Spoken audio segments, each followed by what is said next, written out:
Selamat pagi, salam sejahtera. Terima kasih kerana bersama dengan saya di Nazilin Unity Channel. Ini adalah keputusan daripada Datuk Seri Anwar Ibrahim, Perdana Menteri kita yang ke-10 yang ditunggu-tunggu oleh seluruh rakyat Malaysia, khususnya di Sabah dan Sarawak. Anwar Ibrahim kata keluhan rakyat Sabah, Sarawak kepada Agong dan Permaisuri akan diselesaikan. Terima kasih Datuk Seri Anwar Ibrahim kerana mengambil berat tentang keluhan rakyat Sabah dan Sarawak yang telah disampaikan kepada Agong dan juga Permaisuri tersebut. Semua keluhan rakyat yang disuarakan kepada Yang di-Pertuan Agong Al-Sultan Abdullah Riayatuddin Al-Mustafa Billah Shah dan Raja Permaisuri Agong Tunku Azizah Aminah Maimunah Iskandaria sewaktu kembara Kenali Borneo akan diteliti serta diselesaikan dengan sebaiknya. Perdana Menteri Datuk Seri Anwar Ibrahim yang memberi jaminan tersebut berkata, Al-Sultan Abdullah masih sangat terkesan dengan pengalaman dilalui baginda dalam kembara yang berlangsung selama 11 hari itu. Pada Khamis lepas, saya menghadap Yang di-Pertuan Agong dan baginda masih sangat terkesan, bicara dengan penuh perasaan, bergelinang air mata kerana terpegun, terkesan dengan kasih sayang rakyat yang ditunjukkan kepada baginda berdua. Katanya ketika berucap dalam majlis sambutan Hari Malaysia, Peringkat Kebangsaan di Kuching malam tadi. Rombongan Al-Sultan Abdullah dan Tunku Azizah memulakan perjalanan kembara itu di Tawau, Sabah pada 3 September lepas sebelum mengakhiri penjelajahan selama 11 hari di Teluk Melano di selatan Sarawak pada 13 September. Seluruh negara bukan sahaja Sabah dan Sarawak dikejutkan dengan sambutan hangat serta tunjuk rasa kasih kepada Yang di-Pertuan Agong dan Raja Permaisuri Agong sepanjang kembara itu, katanya lagi. Anwar juga berkata Sarawak berjaya melangkah jauh daripada imejnya sewaktu Malaysia ditubuhkan 60 tahun dahulu untuk menjadi negeri paling ke depan di negara ini dan berpotensi menjadi lebih maju lagi. Hari ini Sarawak bukan Sarawak pada tahun 1963. Hari ini Sarawak mempunyai potensi menjadi rantau atau hub tapak pembangunan industri hijau, hidrogen dan beberapa aspek hiliran yang paling hebat di rantau ASEAN ini, katanya lagi. Perdana Menteri berkata, kesungguhan yang ditunjukkan Premier Sarawak Tan Sri Abang Johari Tun Upeng untuk memajukan negeri itu menerusi beberapa inisiatif baru menyebabkan beliau telah diminta memberi pandangan dalam mesyuarat Jemaah Menteri petang semalam di Wisma Bapa Malaysia di Kuching. Sebelum mesyuarat Jemaah Menteri tadi, bayangkan kalau dulu kita datang bagi kuliah kepada pemimpin Sarawak. Hari ini saya minta Abang Johari beri pandangan pada kuliah kepada Menteri Persekutuan. Saya sebut ini tanpa bermaksud untuk memberi pujian berlebihan kepada sahabat saya Abang Johari. Tetapi kenyataannya belum pernah ada belum ada mesyuarat Jemaah Menteri Persekutuan di mana pemimpin negeri diminta memberi pandangan tentang kemajuan bidang baru diterokai dengan jayanya berdasarkan pelaksananya di Sarawak, katanya lagi. Terima kasih GPS. Anwar turut menzahirkan penghargaan kepada Kerajaan Gabungan Parti Sarawak GPS dan Gabungan Rakyat Sabah GRS yang memberi dukungan kuat untuk menjunjung titah Yang di-Pertuan Agong bagi mewujudkan kerajaan perpaduan. Beliau berkata, hanya menerusi kerjasama utuh dalam kalangan komponen kerajaan perpaduan ini yang mampu membentuk satu keadaan politik yang stabil dan seterusnya menyatupadukan rakyat bagi mengangkat semula ekonomi negara. Kita ada keupayaan itu. Kita pernah cuba mencapai mercu yang lebih baik. Kemudian kita merudum jatuh. Sekarang dengan semangat perpaduan ini, dengan keadaan politik yang stabil, kerajaan dapat memanfaatkan seluruh kekuatan untuk membela nasib rakyat, katanya lagi. Perdana Menteri berkata, kesan daripada kerjasama ini juga membolehkan kerajaan perpaduan menumpukan strategi pembangunan di Sabah dan Sarawak khususnya dalam mempersiap kedua-dua wilayah itu susulan perancangan Indonesia untuk memindahkan ibu negaranya ke Nusantara di Kalimantan. Sekian dulu untuk kali ini. Jangan lupa tinggalkan komen Anda. Sila tekan butang subscribe. Malaysia kita punya, kita jaga sama-sama, cintai Malaysiaku. Bye-bye. Selamat pagi, salam sejahtera. Terima kasih kenal bersama dengan saya di Nazilin Unity Channel. Saudara-saudara sekalian, ini keputusan daripada Anwar Ibrahim, kenyataan daripada Anwar Ibrahim yang amat kita tunggu-tunggu. Anwar Ibrahim berkata, perkasa semula ekonomi negara memerlukan kestabilan politik. Secara pribadi, saya bersetuju dengan apa yang dinyatakan oleh Datuk Seri Anwar Ibrahim ini. Kerana pemerkasaan ataupun kemajuan sebuah ekonomi, sebuah negara itu memang tak boleh dipisahkan dengan kestabilan politik. Kestabilan politik ialah pemangkin kepada pemerkasaan ekonomi negara. Sekiranya politik negara terumbang-ambing, bahkan hancur ataupun tidak stabil, ini akan menyebabkan ekonomi dalam sesebuah negara, tidak kiralah negara itu kaya, miskin, sederhana atau sebagainya, itu akan menyebabkan ekonomi tersebut turut terjejas kerana para pelabur sebenarnya pertama sekali yang mereka mahu lihat untuk melabur di sesuatu tempat ialah keadaan politik dan kestabilan politik dalam sesebuah negara. Oleh sebab itulah apabila Anwar Ibrahim mengatakan perkasa semula ekonomi negara memerlukan kestabilan politik, ini adalah amat tepat sekali. Kerajaan Persekutuan hanya boleh fokus kepada pembangunan dan mengangkat semula ekonomi Malaysia ke tahap hebat dengan kestabilan politik, kata Datuk Seri Anwar Ibrahim. Justru Perdana Menteri Datuk Seri Anwar Ibrahim berkata, rakyat pelbagai kaum dan agama di negara ini perlu bersatu padu bagi mencapai matlamat itu.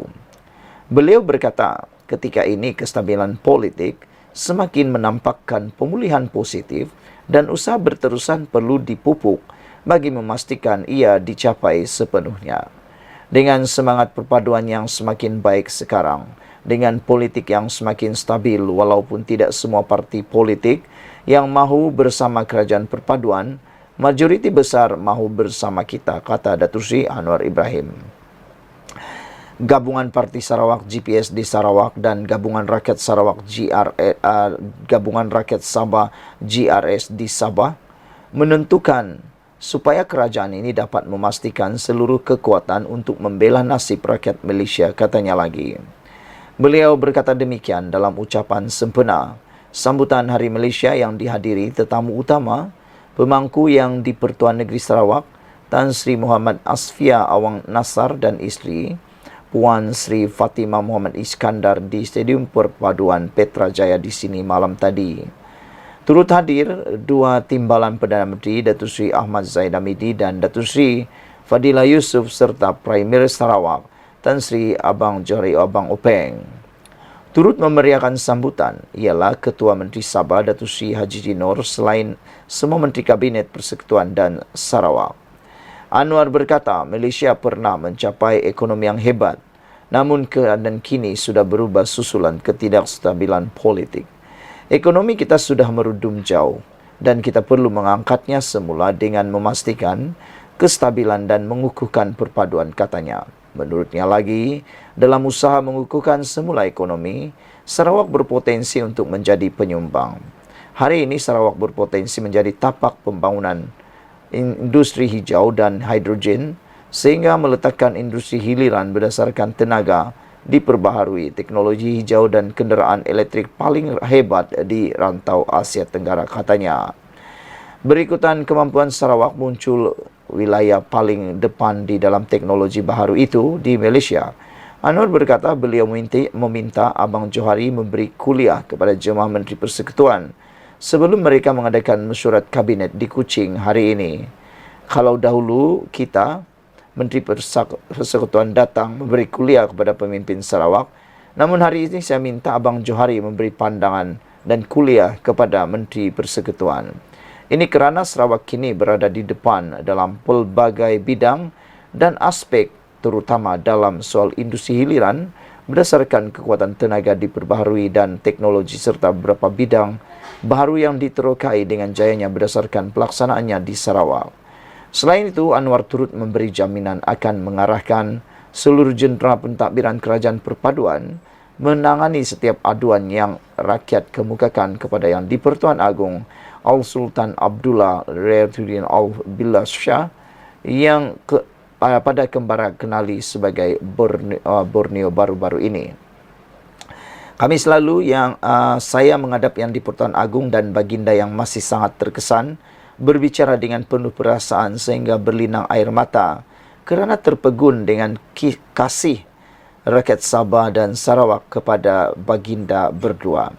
Namun, sebagai Perdana Menteri, saya terbeban menerima tugas dengan kembara itu kerana Baginda memberikan semua surat yang diserahkan oleh rakyat kepada saya. Saya akan memikul beban dengan memberi jaminan saya akan mengarahkan seluruh jentera meneliti setiap surat itu dan kita usaha menyelesaikannya sebaik mungkin.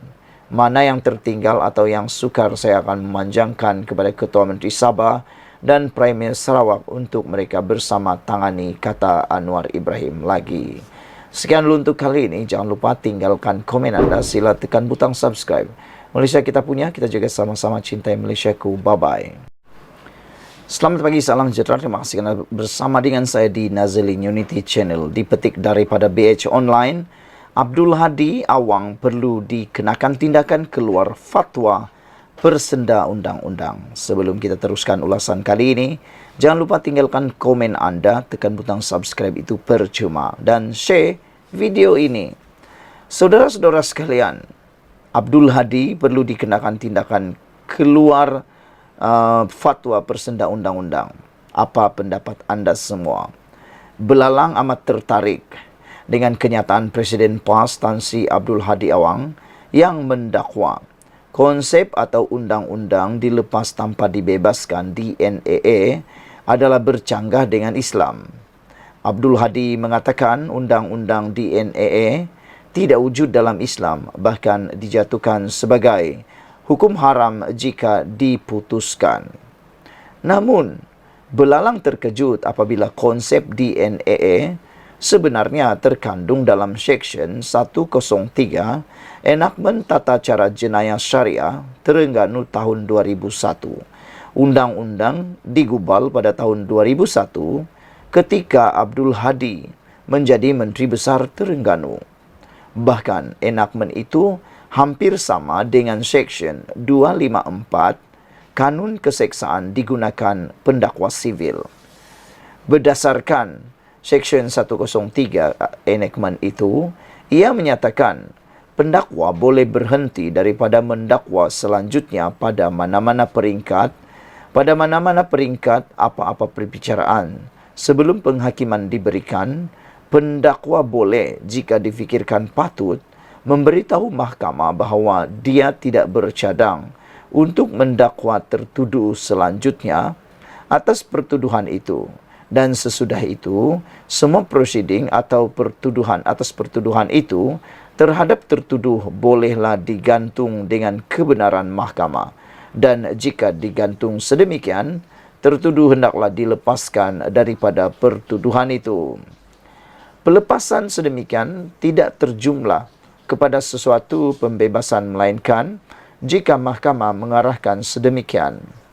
Nah, di sini amat jelas apa yang didakwa Abdul Hadi Awang, DNAA bercanggah dengan Islam, amat bertentangan dengan Seksyen 103 Enakmen Tata Cara Jenayah Syariah Terengganu. Belalang fikir, adakah layak seseorang digelar Tuan Guru mengeluarkan fatwa yang boleh mengelirukan ini? Apatah lagi enakmen itu digubal ketika beliau menjadi Menteri Besar. Fatwa Abdul Hadi ini turut mengelirukan Parlimen. Belalang lihat Abdul Hadi tidak serik menggunakan agama untuk kepentingan politik. Beliau terus membuat kenyataan mengelirukan agama dan umat Islam. Sepatutnya Abdul Hadi kena berhenti membuat kenyataan seperti ini. Dalam hal ini Abdul Hadi dan sesiapa saja perlu akur dan patuh.